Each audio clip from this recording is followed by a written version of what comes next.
Let's get nuts. I miss the days where Marvel movies could just come out and we could just appreciate it for what it was. Now there's just all this and that and that and this and this and people just can't be happy anymore.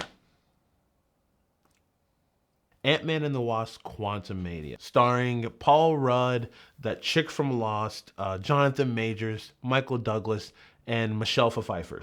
And newcomer Catherine Newton. Scott Lang and crew are back for the third installment in the franchise. Cassie has built a device that can interact with the quantum realm. Some stuff goes down, and Scott, Cassie, Hope, Hank, and Janet get pulled into the quantum realm, and the journey begins. While in the realm, they encounter new creatures, new friends, and of course, my guy, Kang the Conqueror, played by Jonathan Majors. Just perfect casting. You know what it is. Let's get into it. Positives. Positives of this movie is I like the way the movie looked as a whole. I was kind of worried. I know that Marvel's been getting a lot of backlash in the media for overworking like the special effects people. I think that's mostly towards their shows, not their movies, because when it came to visuals in the Marvel movies, I think I've been pretty satisfied. Shang-Chi looked amazing. Spider-Man No Way Home looked amazing. Doctor Strange and the Multiverse of Madness looked it was a lot. It was I don't know, maybe it was direction of Sam Raimi, but I personally didn't think it looked the best. But I like the way this one was. I saw Ant-Man and Wasp in IMAX, and boy, it was awesome. Going into the quantum realm and seeing all the new colors and the new creatures, and I really enjoyed that aspect of the movie. I guess the last one we saw it in was probably Guardians of the Galaxy, with like these new kind of set pieces and creativity with when it comes to new characters and new creatures. Watching the screen and looking like in the background, you can just see new like animations, and I thought it was pretty cool. Or not new animations, weird characters and things like that. And I had fun.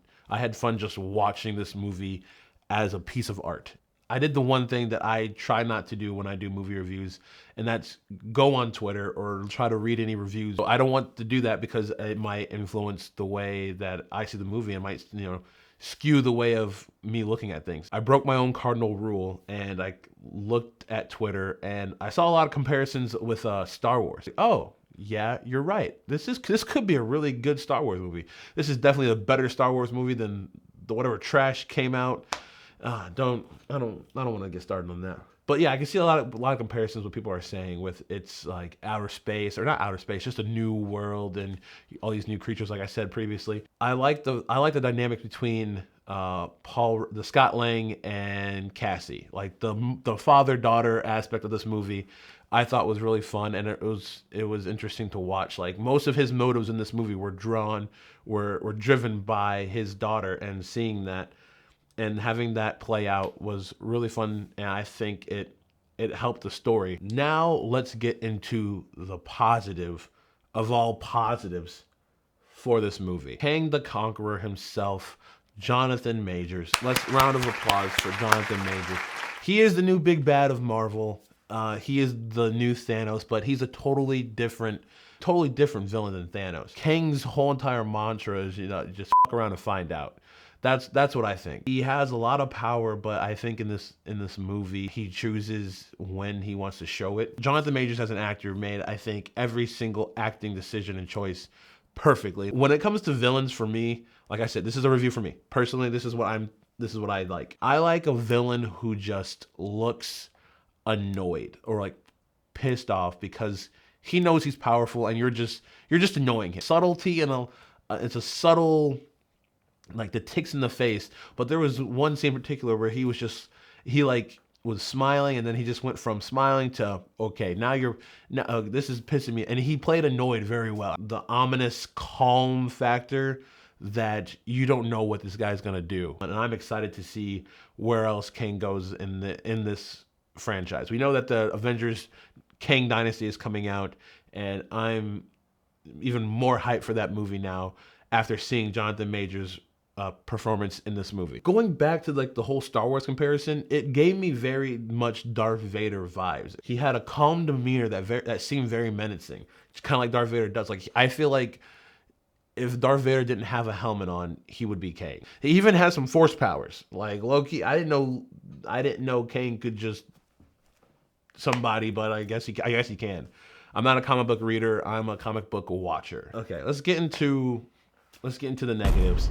When the rumors dropped that MODOK was going to be in this movie, I was kind of ecstatic. But then I felt like the decisions they made with his character weren't very good. His story arc was kind of just there. It was just there for one big joke, honestly. Maybe it's my fault for kind of reading the hype. I didn't know a lot about MODOK, so I kind of researched him, in the months leading up to this film. MODOK stands for something, but I can't think of it at the top of my head. But it's like killing machine something. If you're gonna take a villain from the comic books who's a badass and then make him not a badass, that's where I get problems. Another negative that I had in this movie, which some might say it's a negative, some might say it's a positive. This might, split people in half.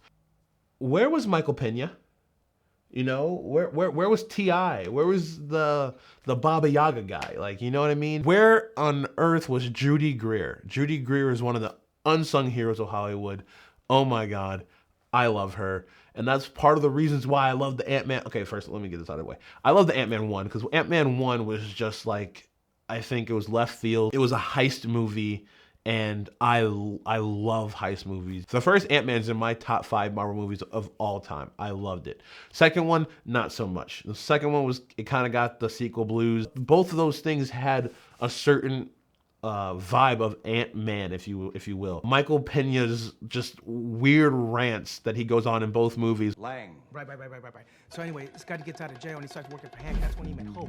And Hope's all like, I want nothing to do with you. Look at my hairdo. I'm all business. And then Scotty's like, you know what, girl? My heart is all broken and I'll probably never find love again. But damn if I want to kiss you. I think it's one of the funniest things in the Marvel Cinematic Universe. I love that, but that's what this movie was kind of missing. Spoilers, if you were looking forward to them in this movie, they're not in this movie. All you're going to get is Scott, Hope, Janet, Hank, or Henry. Is it Henry or Hank? I have no idea. I think they kept switching through. Michael Douglas, and you're going to get cast. You don't get any of like the little side characters that make Ant-Man movies. Like I previously stated before, I don't like Twitter, but I saw that Thor: Love and Thunder was also trending along with this movie, and I'm just gonna say it right now. Don't compare anything. People don't understand that Phase 4, yes, it wasn't the best phase, but you got Phase 3, which had 2 of the best-selling movies of all time, back to back, and they have to restart the universe again. Personally, for me, when I go back and watch Phase 1 with Iron Man 2, Captain America, Thor, Incredible Hulk, other than the exception of Iron Man 1 and the Avengers movie, Phase 1 wasn't that spectacular. I mean, I'm kind of getting more into Captain America First Avenger. Like, it's not as bad as I originally thought, but when I first saw those movies, I was not impressed. Iron Man 1 is the only one that kind of stood out to me in that first phase. And so Phase 1 was a bunch of mid movies, if you ask me. But then it built up and caught its ground and started running off with it in Phase 2. So just patience. They're rebuilding the MCU, and they're adding shows, and they're building all these new characters on. Not every single one is going to be a hitter. Thank God we got Shang-Chi and we got Moon Knight. Those two are awesome. And honestly, She-Hulk's not bad either. I'll say it. I enjoyed She-Hulk. It was refreshing. Ant-Man and the Wasp, though, I had a good time.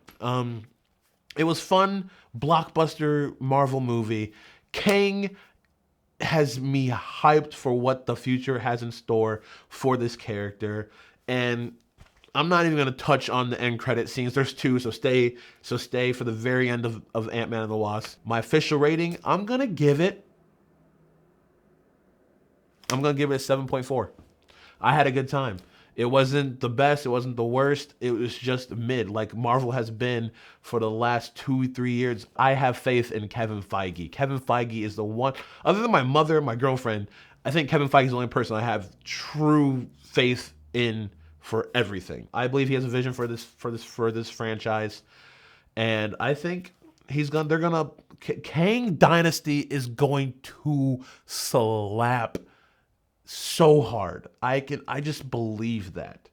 It might break Endgame's records because Jonathan Majors, I don't even know where he came from, but he's here and he's staying. God, I can't wait for Creed 3. God, I can't wait for Creed 3. It's going to be so much fun. Stay tuned. I'm going to review that movie on this channel too. But yes, tell me what you think about Ant-Man and Wasp: Quantumania. If you liked it, if you didn't like it, tell me. Make a dialogue in the comments. I read and I will reply to most of my comments, all of my comments. And, you know, let's start talking about it. I love movies. Let's talk about movies. But until next time, be good, do good. I'm out.